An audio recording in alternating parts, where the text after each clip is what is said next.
পবিত্র রমজান শুধু একটি মাস নয়, এটি আত্মশুদ্ধি, তাকওয়া ও আল্লাহর সান্নিধ্য লাভের এক মহা সুযোগ। তাই হঠাৎ করে নয়, বরং সচেতন প্রস্তুতির মধ্য দিয়েই এই মাসকে বরণ করা উচিত। দোয়া, ইবাদতের দৃঢ় নিয়ত, গুনাহ থেকে বিরত থাকা ও কোরআনের সঙ্গে সম্পর্ক গভীর করার মাধ্যমেই রমজানের প্রকৃত সুফল অর্জন সম্ভব। বিস্তারিত ডেস্ক রিপোর্টে। দুয়ারে কড়া নাড়ছে পবিত্র রমজান। রহমত, মাগফিরাত ও নাজাতের এ মাসকে যথাযথভাবে বরণ করতে হলে এখন থেকেই আত্মিক ও বাস্তব প্রস্তুতি নেওয়া জরুরি।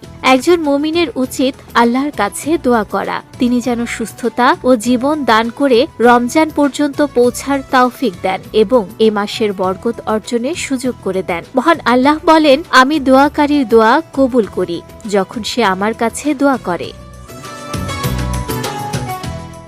রমজানকে কেন্দ্র করে বেশি বেশি ইবাদতে দৃঢ় নিয়ত করা প্রয়োজন।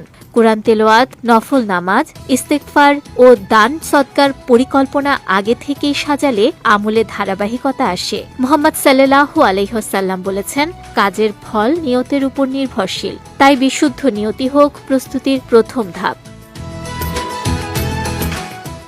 একই সঙ্গে নামাজে মনোযোগী হওয়া জরুরি। রমজান এলেই শুরু করব এমন মানসিকতা পরিহার করে এখন থেকে 5 ওয়াক্ত নামাজ জামাতে আদায়ের অভ্যাস করে তুলতে হবে। আল্লাহ তাআলা বলেন, মুমিনরা সফল যারা নিজেদের নামাজে বিনয়ী। রমজানের ফজিলত ও মাসআলা সম্পর্কে জ্ঞান অর্জন করাও গুরুত্বপূর্ণ।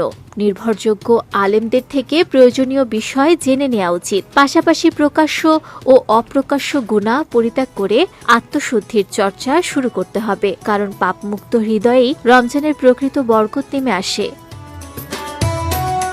কোরআনের সঙ্গে সম্পর্ক দৃঢ় করা রমজানের অন্যতম প্রস্তুতি। নিয়মিত তেলাওয়াত শুরু করে রমজানে একাধিক খতমের লক্ষ্য স্থির করা যেতে পারে। পাশাপাশি গরিব অসহায়ের পাশে দাঁড়িয়ে দান সদকা বৃদ্ধি করা এবং পরিবার সমাজে রমজানের গুরুত্ব তুলে ধরা একজন মুমিনের দায়িত্ব। সচেতন প্রস্তুতি ও আন্তরিক আমলের মাধ্যমেই রমজান হতে পারে আত্মশুদ্ধি ও তাকওয়া অর্জনের শ্রেষ্ঠ সুযোগ।